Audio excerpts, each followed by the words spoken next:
الحمد لله نحمده ونستعينه ونستغفره ونؤمن به ونتوكل عليه ونعوذ بالله من شرور أنفسنا ومن سيئات أعمالنا من يهده الله فلا مضل له ومن يضلله فلا هادي له ونشهد أن لا إله إلا الله وحده لا شريك له ونشهد أن سيدنا ومولانا محمدًا عبده ورسوله صلى الله تعالى عليه وعلى آله وأصحابه وبارك وسلم تسليما كثيرا كثيرا. أما بعد فأعوذ بالله من الشيطان الرجيم. بسم الله الرحمن الرحيم. ومن الناس من يشتري لهو الحديث ليضل عن سبيل الله بغير علم ويتخذها هزوا أولئك لهم عذاب مهين. صدق اللہ مولانا العظیم. تجھ کو یہ بتلاؤں تقدیر امم کیا ہے، شمشیر و سنا اول طاؤس و رباب آخر. معزز سامعین کرام، بزرگوں اور دوستو، اسلام ایک کامل اور مکمل دین ہے.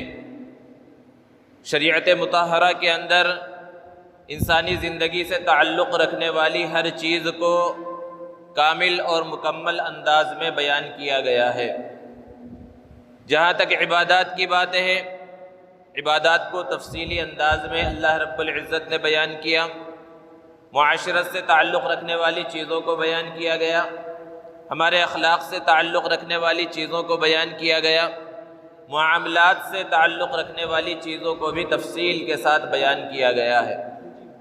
یہاں تک کہ وہ چیزیں جو انسان کی فطرت سے تعلق رکھتی ہیں اس کو بھی بیان کیا گیا. کھیل کود یہ انسان کی فطرت کے اندر شامل ہے. یہی وجہ ہے کہ ہم دیکھتے ہیں کہ جب بچہ تھوڑا سا بڑا ہوتا ہے تو سب سے پہلے جس چیز کی طرف وہ مائل ہوتا ہے وہ کھیل کود ہے. گویا کہ بچے کی فطرت کے اندر کھیل کود ہے. اور پھر یہ بھی اللہ رب العزت کی شان ہے کہ جو لڑکے ہوتے ہیں وہ ان کھیلوں کی طرف راغب ہوتے ہیں جو مردانہ مزاج سے تعلق رکھتے ہیں، اور لڑکیاں ان کھیلوں کی طرف راغب ہوتی ہیں جو زنانہ مزاج سے تعلق رکھنے والے کھیل ہیں. یہ اللہ کا نظام ہے. بعض لوگ یہ سمجھتے ہیں کہ اسلام ایک خشک مذہب ہے، اسلام کے اندر سیر و تفریح کی، کھیل کود کی، مزاح کی، مذاق کی، دل لگی کی بالکل اجازت نہیں ہے. کوئی اگر سچا مسلمان بننا چاہتا ہے تو اسے نہ سیر و تفریح کی اجازت ہے، نہ کھیل کود کی اجازت ہے، نہ ہنسی مذاق کی اجازت ہے. لوگوں نے اپنے ذہنوں کے اندر یہ غلط فہمی بٹھا رکھی ہے، حالانکہ ایسا نہیں ہے. اسلام ایک اعتدال پسند مذہب ہے. فطرت سے تعلق رکھنے والی ہر چیز کی اجازت بھی دی گئی ہے. یہ الگ بات ہے کہ شریعت مطہرہ نے ساری چیزوں کے حدود کو بیان فرمایا. اللہ کے رسول صلی اللہ علیہ وسلم کی حیات طیبہ ہمارے لیے ہر جگہ پر نمونہ ہے. اللہ کے رسول صلی اللہ علیہ وسلم کا صحابہ کے ساتھ کیسا تعلق تھا، آپ صلی اللہ علیہ وسلم کا کتنا بڑا مقام و مرتبہ، ہم اور آپ بیان تک نہیں کر سکتے اس مقام و مرتبے کو، لیکن اللہ کے رسول صلی اللہ علیہ وسلم اپنے صحابہ سے دل لگی فرمایا کرتے تھے. اور کیوں کیا؟ تاکہ دنیا جان لے کہ شریعت مطہرہ کے جو احکامات ہیں وہ بالکل خشک نہیں ہے اور شریعت مطہرہ کے اندر سختی نہیں ہے. بارہا آپ نے سنا ہوگا ایک بوڑھی عورت اللہ کے رسول صلی اللہ علیہ وسلم کے پاس آئی اور کہا، اللہ کے رسول میرے لیے جنت کی دعا کر دیجئے. آپ صلی اللہ علیہ وسلم نے ارشاد فرمایا، کوئی بوڑھی عورت جنت میں نہیں جائے گی. وہ بوڑھی عورت غصے میں آ گئی اور پریشان ہو گئی کہ اب میرا کیا ہوگا. اللہ کے رسول صلی اللہ علیہ وسلم نے اس کے ساتھ مزاح کیا تھا. آپ صلی اللہ علیہ وسلم نے پھر ارشاد فرمایا کہ کوئی بوڑھی عورت جنت میں نہیں جائے گی. اس کا یہی مطلب ہے کہ جب اللہ جنت میں داخل فرمائیں گے تو جوان بنا کر جنت کے اندر داخل فرمائیں گے، بوڑھی عورتیں نہیں جائیں گی. تو آپ نے کوئی جھوٹ بھی نہیں کہا اور مزاح بھی ہو گیا. ایک صحابی رسول ہیں حضرت ظاہر ابن حرام رضی اللہ تعالیٰ عنہ، دیہات کے رہنے والے تھے. اللہ کے رسول صلی اللہ علیہ وسلم ان سے بہت محبت فرماتے تھے. جب وہ دیہات سے آتے تو دیہات کی چیزیں، سبزیاں وغیرہ اللہ کے رسول صلی اللہ علیہ وسلم کے پاس ہدیے میں لاتے اور جب وہ جانے لگتے تو اللہ کے رسول صلی اللہ علیہ وسلم انہیں شہر کی چیزیں ہدیے میں دیتے اور کہتے اللہ کے رسول صلی اللہ علیہ وسلم ظاہر ہمارے دیہاتی ہیں اور ہم ان کے شہری ہیں۔ ایک مرتبہ وہ بازار میں کچھ سامان بیچ رہے تھے، آواز لگا رہے تھے، اللہ کے رسول صلی اللہ علیہ وسلم پیچھے سے گئے اور ان کی آنکھ پر ہاتھ رکھ لیا، جیسے کہ آپس میں دوست پیچھے سے آ کر کہ پہچانو بھائی کون ہے۔ تو جب اللہ کے رسول صلی اللہ علیہ وسلم نے ان کی آنکھوں پر ہاتھ رکھا، اپنا مبارک ہاتھ رکھا، تو پہلے تو انہیں پتہ نہیں چلا اور پوچھا کون ہے بھائی، مجھے چھوڑو۔ لیکن جب احساس ہوا کہ نبی کریم صلی اللہ علیہ وسلم ہے تو اپنے پشت کو نبی کریم صلی اللہ علیہ وسلم کے سینے مبارک سے اور چمٹا دیا تاکہ اللہ کے رسول صلی اللہ علیہ وسلم کی برکت کو حاصل کرے۔ آپ صلی اللہ علیہ وسلم نے ان کی آنکھ پر ہاتھ رکھ کر کہا کون ہے جو اس غلام کو خریدے، جیسے غلام کو بیچا جاتا ہے اس انداز میں اس بازار میں اعلان کیا۔ حضرت زاہد نے کہا اللہ کے رسول ان دنیا والوں کی نظروں میں تو میری کوئی قیمت نہیں ہے، میں کالا کلوٹا ہوں، بس صورت ہوں، میری کیا قیمت لگے گی؟ اللہ کے رسول صلی اللہ علیہ وسلم نے اس وقت بات بیان فرمائی کہ ان دنیا والوں کی نظروں میں تمہاری کوئی قیمت ہو یا نہ ہو، اللہ کے پاس تمہارا بہت بڑا مقام و مرتبہ ہے۔ تو اللہ کے رسول صلی اللہ علیہ وسلم نے اپنے ایک صحابی سے اس طرح کا مزاح کیا۔ ایک صحابی اللہ کے رسول صلی اللہ علیہ وسلم کے پاس آئے اور عرض کیا اللہ کے رسول مجھے سواری کے واسطے ایک اونٹنی کی ضرورت ہے، مجھے عطا فرما دیجئے۔ آپ صلی اللہ علیہ وسلم نے کہا میں تمہیں اونٹنی تو نہیں دوں گا، ہاں اونٹنی کا ایک بچہ دے دوں گا۔ تو انہوں نے کہا اللہ کے رسول مجھے سواری کے واسطے ضرورت ہے، میں اونٹنی کا بچہ لے کر کیا کروں گا؟ آپ صلی اللہ علیہ وسلم نے ان کے ساتھ مزاح کیا تھا اور فرمایا کہ بھائی میں تمہیں جو بھی اونٹنی دوں گا یا اونٹ دوں گا وہ چاہے جتنا بڑا ہوگا تو اونٹنی کا بچہ ہی۔ تو اللہ کے رسول صلی اللہ علیہ وسلم نے مذاق بھی کیا اور کوئی جھوٹ بات بھی زبان سے نہیں نکلی۔ اور پھر ایسا نہیں کہ اللہ کے رسول صلی اللہ علیہ وسلم ہی صرف مذاق کرتے تھے، صحابہ کا تعلق ایسا گہرا تھا کہ صحابہ بھی اللہ کے رسول صلی اللہ علیہ وسلم سے مزاح کرتے تھے، مذاق کرتے تھے اور اللہ کے رسول صلی اللہ علیہ وسلم اس پر خوش ہوتے تھے۔ اللہ کے رسول صلی اللہ علیہ وسلم ایک جگہ تشریف فرما ہے، ایک صحابی آئے، انہوں نے اندر آنے کی اجازت طلب کی کہ کیا میں آ سکتا ہوں؟ آپ صلی اللہ علیہ وسلم نے کہا آ جائیں۔ تو انہوں نے اللہ کے رسول صلی اللہ علیہ وسلم سے مزاحاً عرض کیا پورا آ جاؤں یا تھوڑا آؤں؟ تو یہ مذاق تھا ایک اللہ کے رسول صلی اللہ علیہ وسلم سے، اللہ کے رسول صلی اللہ علیہ وسلم اس کے اوپر خوش ہوئے۔ تو یہ واقعات ہیں اور اس طرح کے بے شمار واقعات ہیں، ان کے بیان کرنے کا یہ مقصد ہے کہ اللہ کے رسول صلی اللہ علیہ وسلم کا اپنے صحابہ کے ساتھ کیسا خاص تعلق تھا، کیسا گہرا تعلق تھا۔ اور شریعت مطہرہ کے اندر اور سیرت طیبہ کے اندر ہم دیکھیں تو یہ پتہ چلے گا کہ اسلام ایک اعتدال پسند مذہب ہے، اعتدال پسند دین ہے، جس کے اندر ان سب چیزوں کی رعایت کی گئی ہے اور اس کی اجازت دی گئی ہے۔ زمانے جاہلیت میں جہاں ہر چیز میں بے اعتدالی تھی، ہر چیز کے اندر خرابی پائی جاتی تھی، تو کھیل کود کے اندر بھی بہت زیادہ بے اعتدالیاں ہوتی تھی۔ غلاموں کو آپس میں لڑوایا جاتا تھا، جانوروں اور انسانوں کا آپس میں مقابلہ کرایا جاتا تھا، تو یہ بڑے ظلم تھے جو کھیلوں کے اندر تھے۔ اللہ کے رسول صلی اللہ علیہ وسلم نے جہاں ہر چیز کے نظام کو درست کیا، ہر چیز کے اندر سدھار پیدا کیا، وہیں کھیل کود سے تعلق رکھنے والی چیزوں کے اندر بھی اللہ کے رسول صلی اللہ علیہ وسلم نے درستگی پیدا فرمائی، اس کے نظام کو درست فرمایا۔ اور صرف کھیل کی اجازت ہی نہیں ہے بلکہ بعض کھیل تو وہ ہیں جس کی اللہ کے رسول صلی اللہ علیہ وسلم نے ترغیب دی ہے۔ ایک حدیث مبارکہ میں اللہ کے رسول صلی اللہ علیہ وسلم نے ارشاد فرمایا کہ ہر وہ چیز جو اللہ کے ذکر سے خالی ہو وہ لہو و لعب میں شامل ہے، بیکار چیزوں میں شامل ہے۔ یعنی بیکار چیز کا مطلب کیا ہے؟ اسے چھوڑ دینا چاہیے، اس کے اندر اپنے آپ کو مبتلا نہیں کرنا چاہیے۔ تو ہر چیز جس میں اللہ کا ذکر نہ ہو وہ لہو و لعب ہے، سوائے 4 چیزوں کے۔ پھر آپ صلی اللہ علیہ وسلم نے ارشاد فرمایا وہ 4 چیزیں کیا ہیں؟ پہلی چیز اپنے گھوڑے کو سدھانا، یعنی گھوڑے کو تیار کرنا کہ وہ دوڑنے کے واسطے، میدان جنگ میں چلنے کے واسطے، گھوڑ دوڑ کے واسطے وہ گھوڑا تیار ہو، اس کی دیکھ بھال کرنا، اس پر دوڑنا، اس پر بیٹھ کر گھوڑوں کی ریس لگانا، یہ ایسی چیز ہے جو اللہ کے ذکر سے خالی ہونے کے باوجود بھی جائز ہے، اچھی چیز ہے، لہو کے اندر شامل نہیں ہے۔ اور گھوڑوں کی بڑی قیمت ہے کہ انسان گھوڑوں کی ریس لگائے، گھوڑ دوڑ کا مقابلہ کرے، اس کے اندر کوئی حرج نہیں ہے۔ جیسے آج بھی گھوڑوں کی ریس لگتی ہے لیکن خرابی اس وقت آتی ہے جب گھوڑ دوڑ کے اندر اور گھوڑوں کی ریس کے اندر جوا شامل ہو جائے، اور جوا چاہے جس انداز میں شامل ہو، جب جوا اس کے اندر شامل ہو جائے گا تو پھر ایسی ریس لگانا، ایسی ریسوں کو دیکھنا سب ناجائز اور حرام ہو جائے گا۔ اور دوسری چیز اللہ کے رسول صلی اللہ علیہ وسلم نے ارشاد فرمائے کہ آپس میں دوڑ کا مقابلہ کرنا۔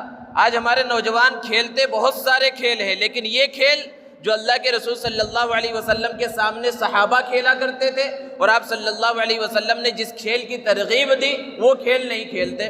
اور وہ کھیل یہی ہے کہ آپس میں چند دوست جمع ہوں، نوجوان جمع ہوں، بچے جمع ہوں تو ایک نشان کو متعین کریں کہ دیکھیں کون سب سے پہلے وہاں پہنچتا ہے۔ یہ اللہ کے رسول صلی اللہ علیہ وسلم نے کیوں فرمایا؟ اسلام یہ چاہتا ہے، دین یہ چاہتی ہے، اور شریعت مطہرہ یہ چاہتی ہے کہ مسلمان چاق و چوبند رہیں، کیونکہ جب یہ چاق و چوبند رہیں گے اللہ کی عبادت کو صحیح انداز میں انجام دے سکیں گے، اپنی روزمرہ کی ضروریات صحیح انداز میں پورا کر سکیں گے۔ اور اگر یہ صرف ایک جگہ پر بیٹھے رہے، نہ چلے نہ پھرے نہ دوڑے نہ کوئی کھیل کھیلے، تو پھر ان کے اندر کمزوری آ جائے گی، موٹاپا آ جائے گا اور بہت ساری بیماریاں ان کے اندر آ جائے گی، پھر ان کے اندر چستی نہیں رہے گی، یہ چاق و چوبند نہیں رہیں گے۔ اسی لیے اللہ کے رسول صلی اللہ علیہ وسلم کا معمول تھا، صحابہ نے بیان فرمایا کہ آپ صلی اللہ علیہ وسلم بہت چہل قدمی کرتے تھے، اور آپ کے چہل قدمی کرنے کا جو انداز تھا صحابہ بیان فرماتے ہیں کہ دیکھنے میں ایسا محسوس ہوتا کہ آپ بہت ہی درمیانے انداز میں چل رہے ہیں، لیکن اتنی تیزی کے ساتھ چلتے کہ ہم جب آپ کے ساتھ چلنا چاہتے تو ہم تھک جاتے تھے، اور اللہ کے رسول صلی اللہ علیہ وسلم کے اوپر تھکاوٹ کا کوئی اثر ظاہر نہیں ہوتا تھا۔ اور اللہ کے رسول صلی اللہ علیہ وسلم کے چلنے کے انداز کو صحابہ نے بیان فرمایا کہ جب آپ چلتے تھے تو قدم کو زمین پر گھسٹتے ہوئے نہیں چلتے تھے، بلکہ قدم کو زمین سے مضبوطی کے ساتھ اٹھاتے اور مضبوطی کے ساتھ رکھتے تھے، اور تیزی کے ساتھ اللہ کے رسول صلی اللہ علیہ وسلم چلتے تھے۔ آج جس ڈاکٹر کے پاس چلے جائیے، کوئی سی بھی بیماری ہو، ڈاکٹر یہ مشورہ دیتے ہیں بھئی آپ واکنگ کرو، آپ جاگنگ کرو، صبح میں چلو۔ یہ ساری تعلیمات اللہ کے رسول صلی اللہ علیہ وسلم نے دی ہے، خود بھی کر کے بتلایا۔ تو دو نشانوں کے درمیان دوڑ کرنا یہ اللہ کے رسول صلی اللہ علیہ وسلم کی تعلیمات میں سے ہے، اور صحابہ اس طرح دوڑ لگایا کرتے تھے۔ حضرت سلمہ ابن الاکوع رضی اللہ تعالی عنہ مشہور صحابی رسول ہیں، اور بہت تیزی کے ساتھ دوڑتے تھے۔ ایک سفر سے اللہ کے رسول صلی اللہ علیہ وسلم واپس تشریف لا رہے ہیں، ساتھ میں حضرت سلمہ بھی ہیں، اور ایک انصاری صحابی ہے جو بالکل نوجوان ہے، اور وہ ہر ایک سے چیلنج کرتے پھرتے تھے کہ کون ہے جو مجھ سے دوڑ کا مقابلہ کرے، کوئی مجھے ہرا نہیں سکتا، اور وہ جب کسی سے مقابلہ کرتے ہمیشہ آگے بڑھ جاتے تھے۔ حضرت سلمہ ابن الاکوع نے جب ان کی اس بات کو سنا تو انہیں یہ بات پسند نہیں آئی کہ موقع محل دیکھنا چاہیے، ہر جگہ پر ہر کسی کو چیلنج کیا جا رہا ہے۔ اللہ کے رسول صلی اللہ علیہ وسلم کے سامنے حضرت سلمہ نے عرض کیا، اے اللہ کے رسول، اگر آپ اجازت دیں تو میں ان سے دوڑ کا مقابلہ کروں، یہ ہر ایک کو چیلنج کرتے ہیں، میں ان کے چیلنج کو قبول کرتا ہوں، اگر آپ اجازت دیں تو ان کے ساتھ دوڑ کا مقابلہ کروں۔ اللہ کے رسول صلی اللہ علیہ وسلم نے اجازت دی، اور پھر ان کے ساتھ ابھی مدینے تک پہنچنے میں کچھ سفر باقی تھا، مدینے تک دوڑ کا مقابلہ کیا، اور اس مرتبہ حضرت سلمہ ابن الاکوع رضی اللہ تعالیٰ عنہ آگے بڑھ گئے اور انہیں ہرا دیا۔ اللہ کے رسول صلی اللہ علیہ وسلم کی نگاہوں کے سامنے ہوا، آپ کی اجازت سے ہوا۔ حضرت عبداللہ ابن عمر رضی اللہ تعالیٰ عنہ بیان فرماتے ہیں کہ میرے والد محترم حضرت عمر رضی اللہ عنہ اور حضرت زبیر ابن العوام رضی اللہ تعالیٰ عنہ میں ایک مرتبہ دوڑ کا مقابلہ ہوا۔ کون ہیں دونوں؟ حضرت عمر کا کیا مقام و مرتبہ؟ خلیفہ ثانی ہے، اللہ کے رسول صلی اللہ علیہ وسلم کے مراد ہیں، اور حضرت زبیر ابن العوام رضی اللہ تعالیٰ عنہ عشرہ مبشرہ میں ہیں، جلیل القدر صحابی ہیں۔ حضرت عبداللہ ابن عمر فرماتے ہیں کہ پہلی مرتبہ جب دوڑ کا مقابلہ ہوا میرے والد کو حضرت زبیر نے ہرا دیا، پھر کچھ زمانے کے بعد دونوں میں دوڑ کا مقابلہ ہوا، اس مرتبہ میرے والد محترم آگے بڑھ گئے۔ تو یہ چیز ہے، یہ کھیل ہے کہ جس کے کھیلنے کی نہ صرف اجازت ہے بلکہ اللہ کے رسول صلی اللہ علیہ وسلم نے اس کی ترغیب بھی دی ہے۔ اور تیسری چیز پیارے آقا صلی اللہ علیہ وسلم نے بیان فرمائی تیراکی۔ ذرا سوچئے کہ جس جگہ پر اللہ کے رسول صلی اللہ علیہ وسلم موجود ہے، وہ چاہے مکہ المکرمہ ہو یا مدینہ المنورہ، قریب میں کوئی تالاب نہیں ہے، کوئی ندی نہیں ہے، کوئی نہر نہیں ہے، بلکہ پانی اس انداز میں زیادہ نہیں پایا جاتا، لیکن اس کے باوجود بھی آپ تاریخ اٹھا کر دیکھیں تو یہ بھی پتہ چلے گا کہ شاید اللہ کے رسول صلی اللہ علیہ وسلم نے اپنی پورے حیات طیبہ میں تیراکی نہیں کی، کیونکہ کوئی ایسا موقع ہی نہیں آیا، قریب میں کوئی ایسا تالاب، کوئی ایسی نہر جس میں تیرا جا سکے موجود نہیں تھا۔ لیکن آپ صلی اللہ علیہ وسلم نے امت کو ترغیب دی کہ یہ کھیل بھی ہے اور ساتھ ہی ساتھ ورزش بھی ہے، اس کو سیکھا جائے، تعلیم السباحہ کی تیراکی کو سیکھا جائے، اس کے اندر کوئی حرج نہیں ہے۔ اور چوتھی چیز اللہ کے رسول صلی اللہ علیہ وسلم نے بیان فرمائی، اپنی بیوی کے ساتھ کھیلنا۔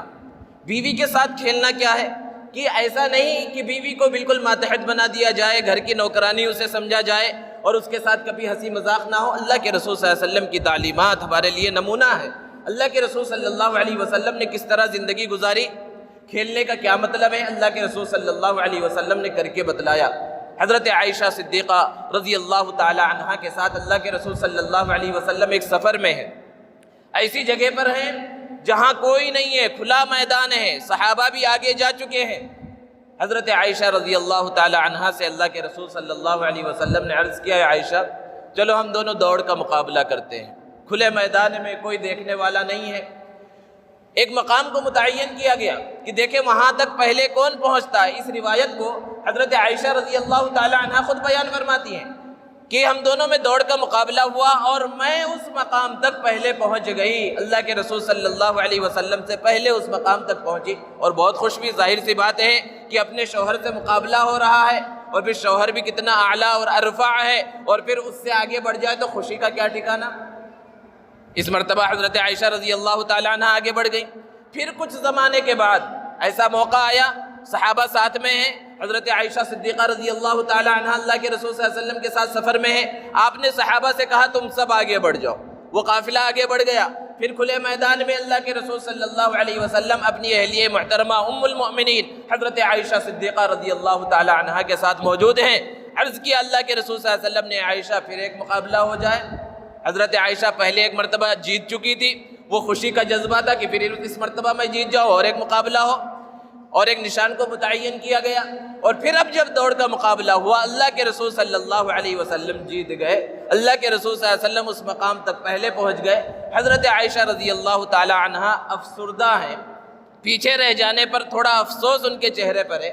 جب اس چیز کو اللہ کے رسول صلی اللہ علیہ وسلم نے محسوس کیا تو عرض کیا، عائشہ اس میں گھبرانے کی اور پریشان ہونے کی اور افسوس کرنے کی بات کیا ہے؟ آپ نے جو لفظ بیان فرمایا، دل کا بھی دل کا، یہ مقابلہ اس مقابلے کے برابر ہو گیا۔ آج کی زبان میں کہا جائے تو میچ ڈرا ہوا ہے، ابھی فائنل تو باقی ہے، یعنی یہ مقابلہ اس مقابلے کے برابر ہوا۔ ایک مرتبہ تم جیت گئی، ایک مرتبہ میں جیت گیا۔ تو یہ کس لیے ہے؟ یہ تعلیمات اللہ کے رسول صلی اللہ علیہ وسلم کی ہے تاکہ ہم اس کو اپنائیں۔ اب اس کا یہ مطلب نہیں ہے کہ اپنی بیوی کو لے کر کسی پارک میں چلے گئے اور دوڑ کا مقابلہ کرنا شروع کر دیا۔ مطلب یہ ہے کہ ایسی جگہ ہو جہاں پر کوئی دیکھنے والا نہ ہو، تاکہ بے پردگی نہ ہو، لوگوں کی نگاہیں نہ اٹھیں۔ یا یہ ضروری نہیں کہ یہی کھیل کھیلا جائے، کوئی اور ایسا کھیل یا ہنسی مذاق بیوی کے ساتھ کیا جائے، اس کے اندر کوئی حرج نہیں ہے۔ دوستو، جو دنیا کے اندر جتنے بھی کھیل پائے جاتے ہیں، کون سے کھیل جائز ہیں، کون سے کھیل ناجائز ہیں، اس کے لیے ہمیں شریعت کے اصول کو سامنے رکھنا چاہیے کہ شریعت مطہرہ نے اس کے اصول بتا دیے ہیں کہ اگر ان اصولوں کے اوپر جو کھیل آئے گا وہ کھیل جائز ہوگا، اس کھیل کو کھیلا جا سکتا ہے، اس کھیل کو دیکھا جا سکتا ہے، اور جو ان اصول کے خلاف ہو وہ کھیل جائز نہیں ہوں گے، یا تو حرام ہوں گے یا مکروہ ہوں گے، یا کم سے کم بہتر نہیں ہوں گے۔ سب سے پہلا اصول اس کے اندر یہ ہے، کھیلوں کے اندر، کہ کھیل ایسا ہونا چاہیے جس سے کم دین کا فائدہ ہو یا دنیا کا فائدہ ہو، اور اگر دین کا فائدہ نہیں، دنیا کا فائدہ نہیں، تو کم سے کم دین اور دنیا کا کوئی نقصان نہ ہو۔ یعنی فائدہ تو کوئی نہیں ہو رہا ہے کھیلنے کا، لیکن نقصان بھی نہ ہو رہا ہو۔ دنیا کے نقصان ہونے کا مطلب کیا ہے کہ انسان کھیل میں اس طرح مشغول ہو گیا، اپنی تجارت کو چھوڑ دیا، ملازمت کو چھوڑ دیا، کاروبار کو چھوڑ دیا، کھیل کھیلنے میں یا کھیل دیکھنے میں اتنا مشغول ہے کہ اس کا دنیاوی نقصان ہو رہا ہے۔ تو ایسے کھیل کھیلنے سے منع کیا گیا ہے، ایسے کھیل کو دیکھنے سے منع کیا گیا ہے۔ دین کے نقصان کا مطلب کیا ہے کہ کھیل جو کھیلا جا رہا ہے یا دیکھا جا رہا ہے، اگرچہ وہ جائز ہو، لیکن اس کی وجہ سے نماز چھوٹ جا رہی ہے، دوسرے جو احکامات ہیں ان احکامات کو چھوڑا جا رہا ہے، اس پر جو بیوی بچوں کے حقوق ہیں، دوسروں کے حقوق ہیں، ان حقوق کو اس کھیل کے کھیلنے یا کھیل کے دیکھنے کی وجہ سے چھوڑا جا رہا ہے، تو پھر ایسا کھیل بھی کھیلنا اور دیکھنا درست نہیں ہوگا۔ تو کم سے کم دین اور دنیا کا نقصان نہ ہو کھیل کے اندر، کھیل ایسا ہونا چاہیے۔ اور پھر کھیل کے اندر تضییع اوقات نہ ہو، یعنی بہت زیادہ وقت بیکار میں یوں ہی ضائع نہ ہو، اور کھیل ایسا ہونا چاہیے کہ جس کے اندر انسان کے بدن کو چستی ملے، وہ چاق و چوبند ہو، اسے ورزش بھی ہو کھیل کے ساتھ ساتھ، ایسا کھیل ہونا چاہیے۔ اسی طرح کھیل کے اندر اس بات کی بھی رعایت ضروری ہے کہ بے پردگی نہ ہو۔ سطر کی رعایت کی جائے۔ اور سطر کی رعایت کا مطلب یہ ہے کہ اگر کھیل لڑکے کھیل رہے ہیں، مرد حضرات کھیل رہے ہیں، تو ان کے لیے جو سطر ہے، جو شریعت نے بیان کیا کہ ناف سے لے کر گھٹنے تک کا حصہ بند ہونا ضروری ہے۔ کوئی سا بھی کھیل ہو، اگر اس کھیل کے اندر ایسے لباس کو پہنا جا رہا ہے جس میں گھٹنا کھلا ہے، گھٹنے سے اوپر کا حصہ کھلا ہوا ہے، تو ایسے کھیل کو اس لباس کے اندر نہ کھیلنا جائز ہے، اور نہ جو لوگ کھیل رہے ہیں اس لباس کے اندر اس کو دیکھنا جائز ہے۔ کیونکہ سطر کا کھولنا، وہ حصہ جس حصے کو چھپانا فرض قرار دیا گیا ہے، نہ اپنا کھولنا جائز ہے، نہ کسی نے کھول رکھا ہے تو اس کھلے ہوئے حصے کو دیکھنا جائز ہے۔ اس لیے سطر کی رعایت ضروری ہے۔ اور اگر کھیل لڑکیاں کھیل رہی ہیں تو ان کا سطر کیا ہے؟ ہر کوئی جانتا ہے کہ پورا بدن سطر ہے، لیکن لڑکیوں کے کھیل کے اندر یہ چیز سب سے زیادہ ضروری ہے کہ ایسی جگہ پر کھیل رہی ہوں جہاں مرد نہ ہو، آپس میں صرف لڑکیاں ہی لڑکیاں ہوں۔ ایسا نہیں کہ صرف کھیلنے والی تو لڑکیاں ہوں، اگر کوئی دیکھ بھی رہا ہے تو دیکھنے والوں میں بھی مرد نہ ہو تو لڑکیوں کا کھیلنا جائز ہوگا۔ یہ سطر کی رعایت ہے۔ اگر اس رعایت کو پورا نہیں کیا جا رہا ہے تو شریعت مطہرہ کے نظر میں یہ کھیل درست نہیں ہوگا۔ اب ان کھیلوں کے اعتبار سے موجودہ زمانے میں جو کھیل پائے جاتے ہیں اس کو دیکھنے کی ضرورت ہے کہ بہت سارے کھیل ہیں۔ کچھ کھیل وہ ہیں جو بالکل حرام ہے، جیسے کہ موجودہ زمانے میں فری اسٹائل کشتی جسے کہتے ہیں، کہ ایسا کھیل جس کے اندر سامنے والے سے مقابلہ کیا جائے اور مقابلے کے اندر کوئی کسی چیز کی رعایت نہ ہو، جہاں چاہے مار دے، جس طرح چاہے توڑ دے، ہڈی ٹوٹ جائے، اس کا سر پھوٹ جائے، ان سب چیزوں کی کوئی رعایت نہ ہو، ایسے مقابلے سے منع کیا گیا۔ کشتی کے مقابلے اللہ کے رسول صلی اللہ علیہ وسلم کے زمانے میں بھی ہوئے، اور آپ صلی اللہ علیہ وسلم نے خود کشتی کی ہے۔ تو کشتی کرنا یعنی آپس میں مقابلہ کرنا، وہ کشتی کا مطلب کیا ہوتا ہے؟ دو لوگ آپس میں اپنی طاقت کا اظہار کریں، کوئی ایک دوسرے کو زمین پر گرا دے، بس یہ سمجھا جائے گا جس نے گرا دیا وہ جیت گیا ہے۔ اس کو اس حال تک مارتے رہنا کہ وہ بے ہوش ہو جائے، اس کی ہڈی ٹوٹ جائے، اس کے بدن کو نقصان پہنچ جائے، یہ ناجائز اور حرام ہے۔ اسی طرح اللہ کے رسول صلی اللہ علیہ وسلم نے بٹیر بازی اور کبوتر بازی سے منع کیا، اور ایک حدیث میں بیان فرمایا کہ جو شخص کبوتر کے پیچھے بھاگتا ہے تو وہ بھاگنے والا شیطان ہے۔ کبوتر بازی اور بٹیر بازی کی دوسری شکل آج ہمارے زمانے کے اندر موجود ہے، جسے مرغ بازی کہہ سکتے ہیں، کہ اعلیٰ قسم کے مرغوں کو پالا جاتا ہے اور ان کی خوب اچھے سے دیکھ بھال کی جاتی ہے۔ عام مرغوں کے مقابلے میں ان کی قیمت ہزاروں گنا زیادہ ہوتی ہے، اور اس کو قیمتی غذا کھلائی جاتی ہے، اور ان سب کا مقصد یہ ہوتا ہے کہ جب یہ خوب ہٹا کٹا ہو جائے گا، تیار ہو جائے گا، تو دوسرے مرغوں کے ساتھ اس کا مقابلہ کرایا جائے گا۔ دوستو، اس بات کو ذہن میں رکھنے کی ضرورت ہے کہ کوئی سا بھی جانور چاہے جتنا قیمتی ہو، شوقیہ پالنے میں کوئی حرج نہیں ہے اگر اس کی اچھے سے دیکھ بھال کی جاتی ہے، چاہے وہ قیمتی بکرے ہوں، مرغے ہوں، مرغیاں ہوں، کبوتر ہوں، طوطے ہوں، کوئی سے بھی جانور ہوں۔ لیکن اگر اس نیت سے پالا جا رہا ہے کہ یہ بکرا ہٹا کٹا ہو جائے گا، دوسرے بکروں کے ساتھ مقابلہ کرایا جائے گا، یا اسی طرح مرغوں کا مقابلہ کرایا جائے گا، یہ ناجائز اور حرام ہے۔ نبی کریم صلی اللہ علیہ وسلم نے جانوروں کا آپس میں مقابلہ کرانا اس سے سختی کے ساتھ منع فرمایا ہے۔ اب وہ کسی بھی انداز میں ہو، تو جس طرح یہ جانوروں کا آپس میں مقابلہ کرانا، چاہے اس پر جوا لگے یا نہ لگے، جوا لگ رہا ہے اور جوا ہو رہا ہے اس کے اندر کہ جس کا مرغہ جیتے گا اس کو اتنے پیسے ملیں گے، وہ اور زیادہ حرام ہو جائے گا۔ لیکن اگر جوا نہیں ہے اس کے اندر تب بھی یہ حرام ہے۔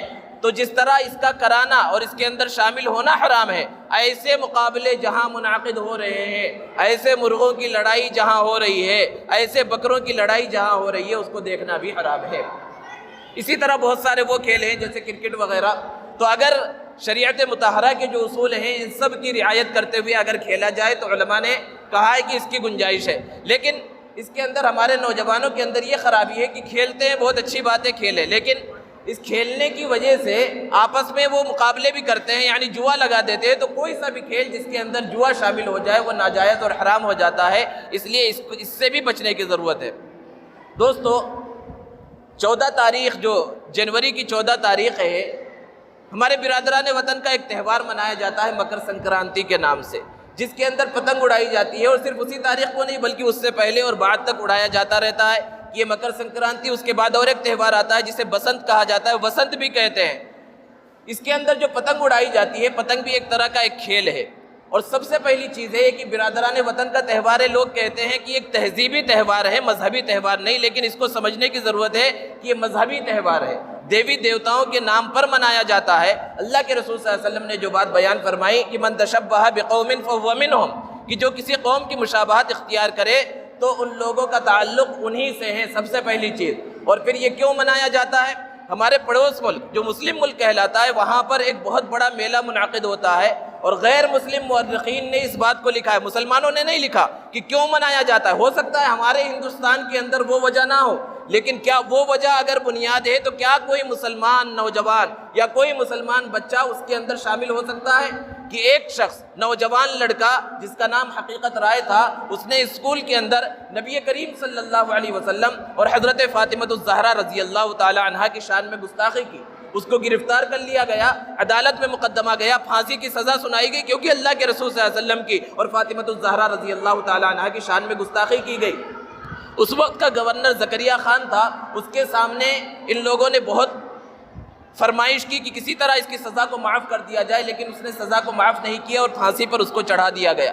تو جس دن پھانسی پر چڑھایا گیا اس دن کو ان لوگوں نے میلے کے نام پر بنانا شروع کیا، اور وہاں اسی دن پتنگ بازی کی جاتی ہے اور میلے کی شکل اختیار کیا جاتا ہے، اور بعد میں جتنے لوگ اس کو سزا دلانے میں شامل تھے غیر مسلموں نے مل کر ان سب کو قتل کر دیا دھوکے سے۔ اب ذرا بتائیے کہ جس تہوار کی بنیاد اللہ کے رسول صلی اللہ علیہ وسلم کی گستاخی پر رکھی گئی ہو، کیا اس تہوار کے اندر ایک مسلمان شامل ہو سکتا ہے؟ اور پھر اس کے اندر جو خرابیاں ہیں، فضول خرچی، وقت کا ضیاع اس کے اندر ہوتا ہے، اور آپ نے اخبارات پڑھا ہوگا کہ کتنے لوگوں کی جانیں چلی جاتی ہے، بچوں کے گلے کٹ جاتے ہیں مانجے کی وجہ سے، اور پھر اس کے اندر پتنگ کو لوٹتے ہیں، اور لوٹنے والے کے بارے میں اللہ کے رسول صلی اللہ علیہ وسلم نے بیان فرمایا کہ جو لوگوں کے سامنے کسی کی کوئی چیز لوٹتا ہے اس حال میں کہ لوگ دیکھ رہے ہوں تو وہ بہت بڑا گنہگار ہے۔ اور یہاں بڑے بڑے مالدار ہیں پتنگ کو لوٹتے ہیں، پتنگ کو لوٹنے والا تو ایک ہی آدمی کو پتنگ ملتی ہے، ایک آدمی گنہگار ہوتا ہے، لیکن صرف پتنگ کو ہی نہیں لوٹا جاتا، وہ ڈور جو کٹتی ہے ڈور کو لوٹا جاتا ہے، اور ڈور کو لوٹنے کے واسطے کئی کئی لوگ بھاگتے ہیں،